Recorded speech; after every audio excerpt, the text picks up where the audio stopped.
اور بڑی پتھر کی چٹان کے ساتھ حضرت اسما کا سر لگ جاتا ہے، خون بہنے لگتا ہے، حضرت اسما کے سر سے خون بہ رہا ہے۔ حضرت اسما کو ابو جہل پھر ہاتھ پکڑ کے کھڑا کرتا ہے، پھر پوچھتا ہے اے اسما بتلا دے حضور کہاں ہے، اگر تو نہیں بتلائے گی میں جان سے مار ڈالوں گا۔ اللہ اکبر۔ حضرت اسما رضی اللہ تعالیٰ عنہا اپنے بچپنے میں جواب دے رہی ہے اے ابو جہل تجھ سے جو ہو سکے کر لے، میں اپنے نبی کا پتہ تجھے نہیں دے سکتی۔ کیسی قربانی دی ہے۔ ہمارے علماء لکھتے ہیں کہ جس نبی پاک صلی اللہ علیہ وسلم کو ایسے معصوم بچے قربانی دینے والے مل جائے کہ خون بہ رہا ہو لیکن نبی کا پتہ نہ دے، وہ نبی دنیا میں آئے اور موسم بہار نہ آئے، کیسے ہو سکتا ہے؟ اللہ تعالیٰ مجھے اور آپ کو اللہ کے نبی صلی اللہ علیہ وسلم کی ایک ایک سنت سے محبت کرنے کی اور ایک ایک سنت پر عمل کرنے کی توفیق عطا فرمائے۔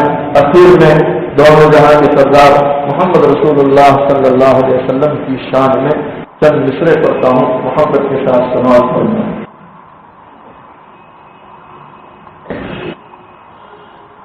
مصطفیٰ شان پہ بے حد سلام کی نورانی صورت پہ بے حد سلام کی پاکیزہ سیرت پہ بے حد سلام جن کو میں آج کو بس میرے سارے نبیوں کے جن کو امامت میرے اور خیر الامم جن کو امت میرے اور شفاعت کے جن کو اجازت میرے اس نبی کی نبوت پہ بے حد سلام مصطفیٰ شان رحمت پہ بے حد سلام در تبلیغ حق جب کہتا ہے سن گئے دل کے کفار پتھر لگے مارنے خود کفشے مبارک میں تلوے جانے جن کی چوٹوں سے ڈنڈا او کر گرے ان کے حق میں دعا ان کے حق میں دعا تو کرنے لگے ان کے حق میں دعا تو کرنے لگے ان کو اپنی تو رحمت خدا بخش دے میرے مولا صبح کسی کا نہیں میرے مولا صبح کسی کا نہیں اس کا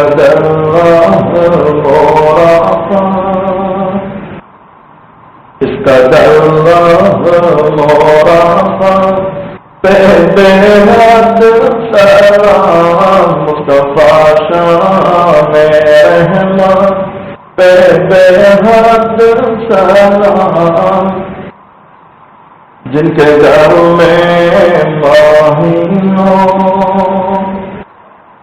جن کے گھر میں مہینوں نہ چولہا جلا جن کے گھر میں مہینوں نہ چولہا حضرت فاطمہ الزہرا رضی اللہ تعالیٰ عنہا اپنے دوپٹے کے ایک کونے میں آدھی روٹی کا ٹکڑا باندھ کے حاضر ہو رہی ہے، عرض کرتی ہے اے ابا جان یہ آدھی روٹی کا ٹکڑا آپ ہدیے میں قبول کروا لیں۔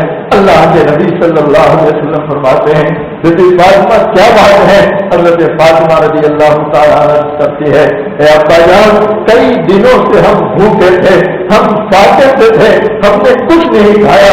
حضرت علی رضی اللہ تعالیٰ عنہ کچھ کما کر لائے، اے ابا جان میں نے 5 روٹیاں پکائی، ایک روٹی میں نے حضرت حسن رضی اللہ تعالیٰ عنہ کو کھلائی، دوسری روٹی میں نے حضرت حسین رضی اللہ تعالیٰ عنہ کو کھلائی، تیسری روٹی میں نے حضرت علی رضی اللہ تعالیٰ عنہ کو کھلائی، اور ایسے میں اللہ اے ابا جان ایک سائل دروازے پر آ کر اللہ کے نام پر سوال کرنے لگا، چوتھی روٹی میں نے اس سائل کو کھلا دی، 5ویں روٹی میرے حصے کی رہ رہی تھی میں اسے کھا رہی تھی، آدھی روٹی میں نے کھائی۔ اے ابا جان مجھے اچانک آپ کا خیال آ گیا کہ اے فاطمہ تو اپنے گھر میں بیٹھ کر روٹی کھا رہی ہے، پتا نہیں تیرے والد پر کیا گزرتی ہو۔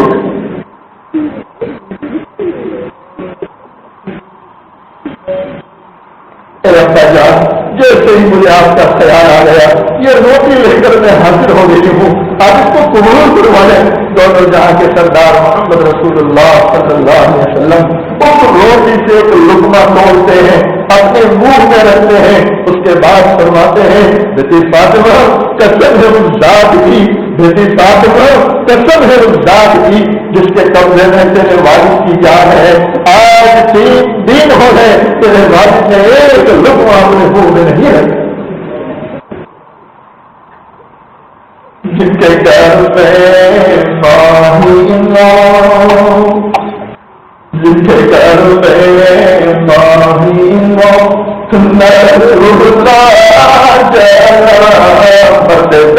جن کے گھر میں دیا تک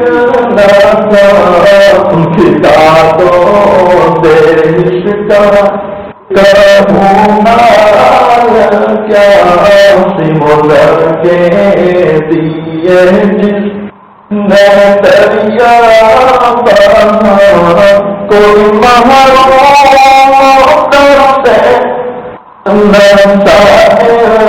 دریا کوئی محروم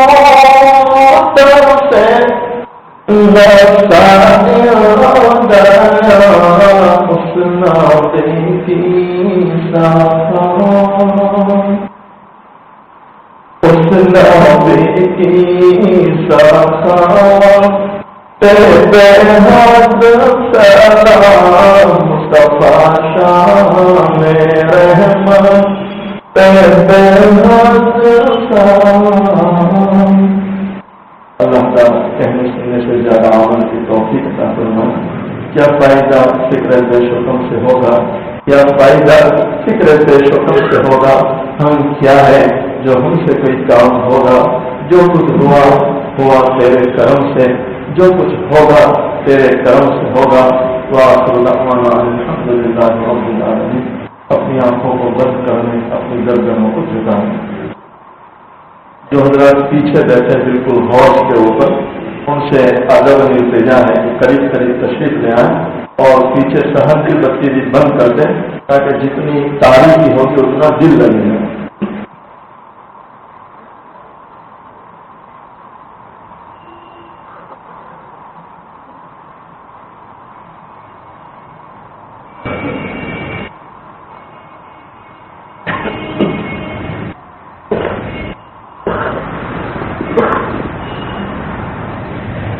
اپنی آنکھوں کو بند کرنے، اپنی گردنوں کو جھکانے۔ جس طرح ایک چھوٹا سا بچہ اپنی ماں کو اپنی امی کہہ کر پکارتا ہے، ماں جدھر چہرہ لے جاتی ہے بچہ ادھر جا کے اپنی ماں کو پکارتا ہے، بچہ رویا کرتا ہے، یہاں تک کہ ماں اپنے روتے بچے کو سینے سے لگا لیتی ہے۔ آج ہم اس کے گنہگار بندے، سیاہکار بندے، اقرار مجرم اس رب کی چوکھٹ پکڑ کر بیٹھے ہیں، اس رب کو اللہ اللہ کہہ کر پکارے۔ تاکہ وہ رب ہم گنہگاروں پر رحم فرما دے. میری آواز سے اپنی آواز کو ملا کر اللہ کا ذکر کرے.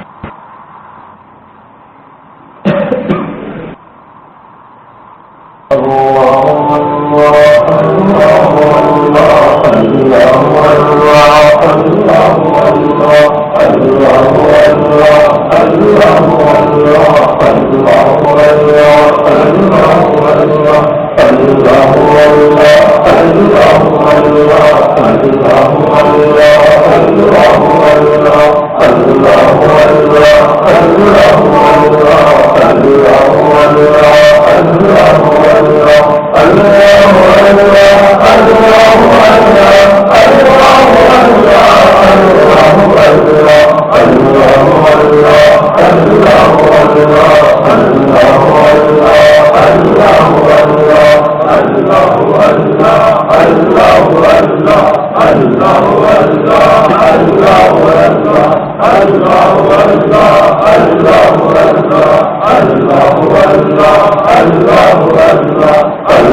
سوچے اللہ کی رحمت دل کو کر رہی ہے، گناہوں کی ظلمت دل سے نکل رہی ہے.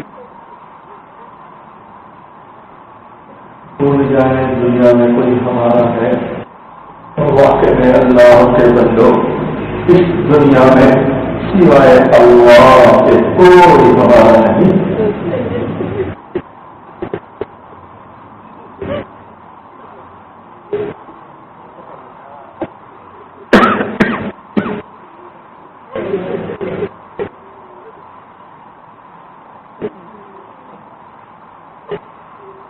آج ہم نے تھوڑی دیر کے لیے آنکھیں بند کی ہے، کل وہ وقت آنے والا ہے ہمیشہ ہمیشہ کے لیے یہ آنکھ بند ہو جائے.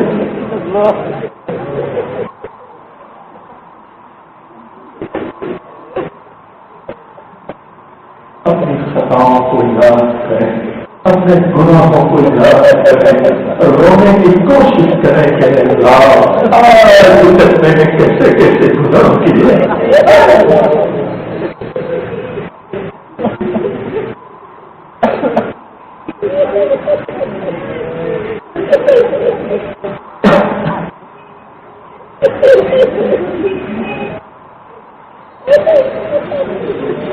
کل میدان محشر قائم ہوگا، لوگ اپنے اپنی قبروں سے اٹھ کر آئیں گے، ہر ایک اپنے اپنے گناہوں کے بقدر پسینے میں ڈوبا ہوا ہوگا. کوئی ٹکنا سمیت پسینے میں ڈوبا ہوگا، کوئی گھٹنوں سمیت ڈوبا ہوگا، کوئی کمر کے برابر، کوئی سینے کے برابر، تو کوئی پورا ڈوب گیا ہوگا.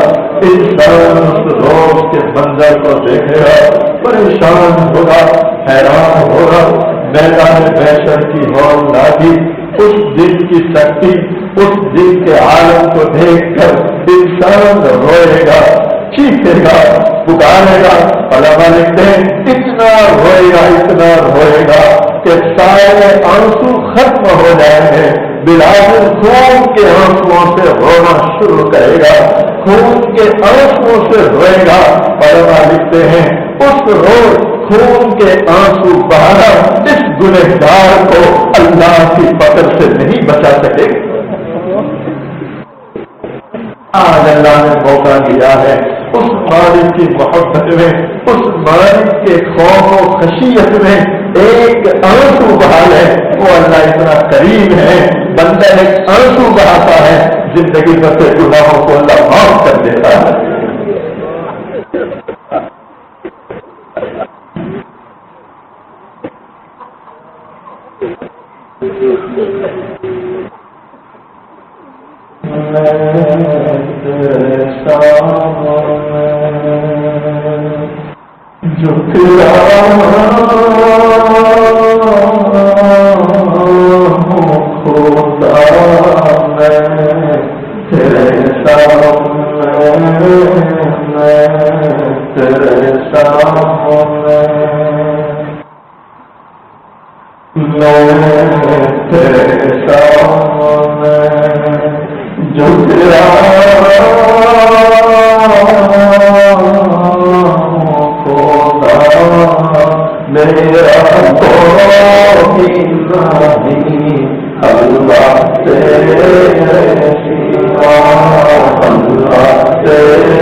گنہگاروں پر اپنی نعمتیں برسا رہا ہے. سبھی گنہگار ہیں، قدم قدم پر سے ناراض کر رہے ہیں. میں گنہگار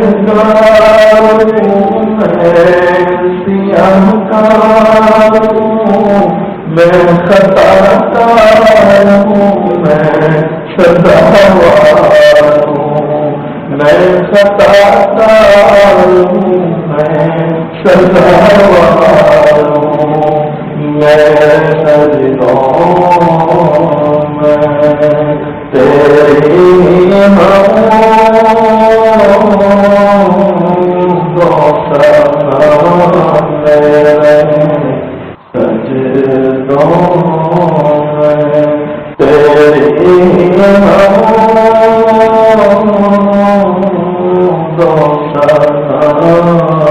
میرا کوئی نہیں اللہ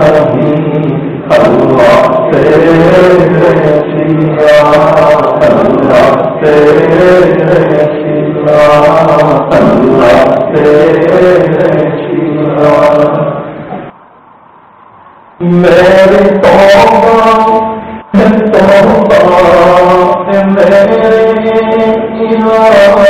مجھ گنہگار کو تو نہ دینا سزا.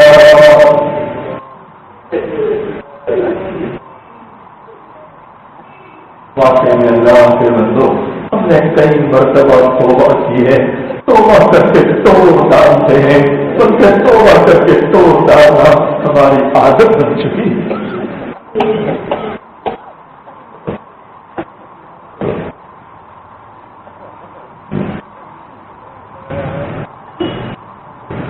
میری توبہ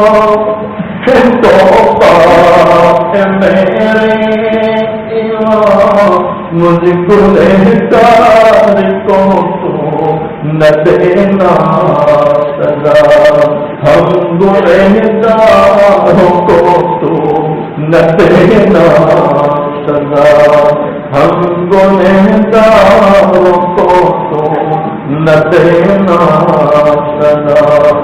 میری آنکھوں کو لے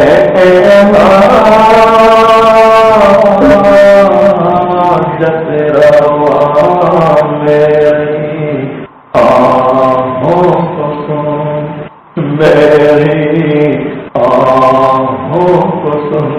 اے وہ ذات جو کالی رات میں کالے پتھر پر چلنے والی کالی چونٹی کی آہٹ کو سنتا ہے، اے اللہ تم گنہگاروں کی آہوں کو سن.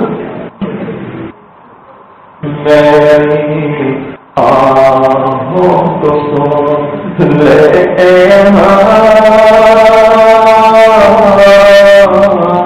جچروا، میرا کوئی نہیں اللہ تیرے سوا، اللہ تیرے سوا، اللہ تیرے سوا. میں تو غفار ہوں، تو میں خودی کہاں نہیں کوئی نہیں ہم خطا کا. بے شک والے تو غفار ہے، ہم گنہگار ہیں، اور ہمارا تو دعویٰ ہے بھائی کہ تیرے سوا کوئی ہمارا سہارا نہیں. میں تو غفار ہوں، میں خودی کہاں نہیں کوئی نہیں ہم خطا کا، نہیں کوئی نہیں ہم سیاہ کا. بخش دوں گا بخش دوں گا میں تجھے یہ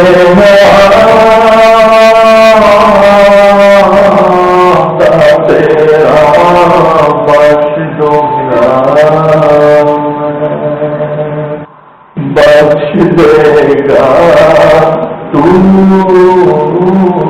ہمیں، بخش دے گا تو ہمیں. یہ وعدہ تیرا میرا کوئی نہیں اللہ تیرے سوا، اللہ تیرے سوا، اللہ تیرے سوا.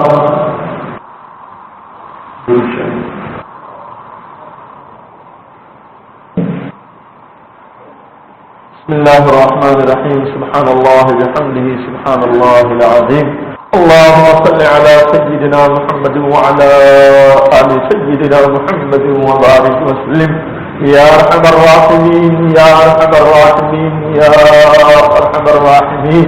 اے اللہ جب بندہ 3 مرتبہ اس پاک نام سے آپ کو پکارتا ہے فرشتہ آواز دیتا ہے اے بندے مانگ کیا مانگتا ہے؟ ارحم الراحمین تیری طرف متوجہ ہیں۔ اے اللہ اس پاک نام سے ہم نے آپ کو پکارا ہے، آپ ہماری طرف متوجہ ہیں۔ اے اللہ ہم آپ کے گنہگار بندے، سیاہکار بندے، اقرار مجرم، اے اللہ تیرے سامنے ہاتھ پھیلا کر بیٹھے ہیں۔ اے مالک اپنے گناہوں کو لے کر بیٹھے ہیں، اپنی خطاؤں کو لے کر بیٹھے ہیں، اور اے اللہ گناہوں کو لے کر نہ بیٹھے تو کیا لے کر بیٹھے؟ ہمارے پاس سوائے گناہوں کے کچھ بھی نہیں۔ اے اللہ ہم نے دنیا والوں کو دیکھا، جب کوئی غریب کسی امیر کی چوکٹ پر جاتا ہے امیر کو خوش کرنے کے لیے ہدیے تحفے لے کر جایا کرتا ہے۔ اے اللہ تو امیروں کا امیر ہے، بادشاہوں کا بادشاہ ہے، تو احکم الحاکمین ہے۔ اے اللہ تجھے خوش کرنے کے لیے نیکیاں لے کر آنا چاہیے تھا، اچھے اعمال لے کر آنا چاہیے تھا، لیکن اے اللہ ہم خالی دامن خالی جولی، اے اللہ ہم سبھی، ہم گنہگار، ہم خطاکار، کہاں سے نیکی لائے، کہاں سے اچھے عمل لائے؟ اے اللہ ہمیں تو افسوس اپنی زندگی پر کہ اے اللہ زندگیاں ختم ہونے جا رہی ہیں، ایک عمل ایسا نہیں ہے جس کو تیری شان میں پیش کر سکے۔ اے اللہ رحمت کا معاملہ کروا لے، کرم کا معاملہ کروا لے، اب وہ درگزر کا معاملہ کروا لے۔ اے اللہ ہم سب کی مغفرت کروا لے، ہمارے ماں باپ کی مغفرت کروا، بھائیوں بہنوں کی مغفرت کروا، اے اللہ پوری امت کی مغفرت کروا لے۔ اے اللہ تیرے دلارے لاڈلے نبی محمد رسول اللہ صلی اللہ علیہ وسلم پوری کائنات سجا کر اے اللہ آپ نے اپنے دلارے نبی کو اس جہاں میں بھیجا ہے۔ اے اللہ تیرے لاڈلے نبی کی یہ لاڈلی امت ہے، اے اللہ گنہگار ہی صحیح لیکن تیرے نبی کے امتی ہے۔ اے اللہ تیرے بندے ہیں، گھر کے گندے ہیں، اے اللہ تیری چوکٹ پکڑ کر بیٹھے ہیں اور تجھے تیرے لال نبی کا واسطہ دیتے ہیں۔ اے اللہ تیرے پیارے نبی صلی اللہ علیہ وسلم کے صدقے میں اس گنہگار امت کو معاف فرما دے، اے اللہ معاف فرما دے، اے اللہ معاف فرما دے۔ اے اللہ ہمارے مردوں کو شرم و حیا عطا فرما دے، عفت و پاک دامنی عطا فرما دے۔ اے اللہ ہماری بہو بیٹیوں کو شرم و حیا عطا فرما دے، اے اللہ شرمندگی کا لباس عطا فرما دے، آنکھوں میں شرم عطا فرما، اے اللہ آنکھوں میں شرم و حیا عطا فرما۔ اے اللہ اس بگڑے ہوئے زمانے میں مسلمان کی جوان بچیاں اے اللہ غیروں کے ہاتھوں میں جا رہی ہے، اے اللہ یہ ہمارے گناہوں کی نحوست ہے، ہماری خطاؤں کی سزا ہے مالک کہ ہم اتنی خطائیں کرنے لگے ہیں کہ اے اللہ ہمیں ہماری آنکھوں کے سامنے سزائیں دی جانے لگی ہے۔ اے اللہ تجھ سے التجا کرتے ہیں مالک، اے مالک ہماری بچیوں کی حفاظت کروا لے، اے اللہ مسلمانوں کی بچیوں کی حفاظت کروا لے، مسلمانوں کے جوان بچوں کی حفاظت کروا لے، اے اللہ مسلمانوں کی عزت آبرو کی حفاظت کروا لے، اے اللہ اسلام اور مسلمانوں کو عزتیں دے دے، اسلام اور مسلمانوں کو غلبہ دے دے۔ اے اللہ مسلمان جہاں بھی آباد ہے، جس کونے گلی گوشے میں رہتے ہیں، اے اللہ سب کو چین سکون عطا فرما، عافیت عطا فرما۔ اے اللہ اتنے سارے لوگ تیرے سامنے ہاتھ پھیلا کر بیٹھے ہیں، ہر ایک اپنی پریشانی اپنی ضرورتیں لے کر بیٹھے ہیں، اے اللہ سب کی پریشانیوں کو دور فرما، سب کے غموں دکھوں کو دور فرما، حلال اور پاکیزہ عافیت والی سکون والی برکت والی روزی عطا فرما، حرام اور مشتبہ غذا سے حفاظت فرما۔ اے اللہ جو بندے قرض کے بوجھ میں دبے ہیں، اے اللہ غیب سے، اے اللہ غیب سے، اے اللہ غیب سے ادائیگی کی شکلیں اور صورتیں پیدا فرما۔ اے اللہ قرض کے بوجھ کو آسان فرما، اے اللہ جو ہم سے بیمار چل رہے ہیں سب کو شفائے کل عطا فرما۔ اے اللہ ہمارے اس علاقے پر اپنی خصوصی رحمتیں نازل فرما، خصوصی برکتیں نازل فرما۔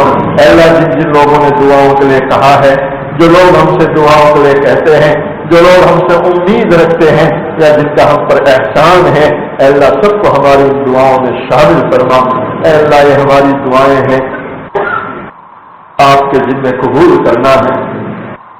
اے اللہ ہماری تمام دعاؤں کو محض اپنے فضل و کرم سے نبی پاک صلی اللہ علیہ وسلم کے صدقے طفیل میں تمام صحابہ تابعین تابعین تمام اولیاء کرام کے صدقے میں اور اے اللہ قرآن مقدس کے صدقے میں اور ان بیٹھنے والوں میں اے اللہ جن کا تجھے رونا پسند ہے جن کے گرم گرم آنسو تجھے پسند ہے اے اللہ ان کے صدقے میں ہماری تمام دعاؤں کو قبول کر صلی اللہ علیہ ان اللہ وملائکتہ یصلون علی النبی یا ایھا الذین آمنوا صلوا علیہ وسلموا تسلیما اللهم صل علی سیدنا محمد وعلی آل سیدنا محمد وبارک وسلم سبحان ربک رب العزة عما یصفون والسلام علی المرسلین والحمد للہ رب العالمین.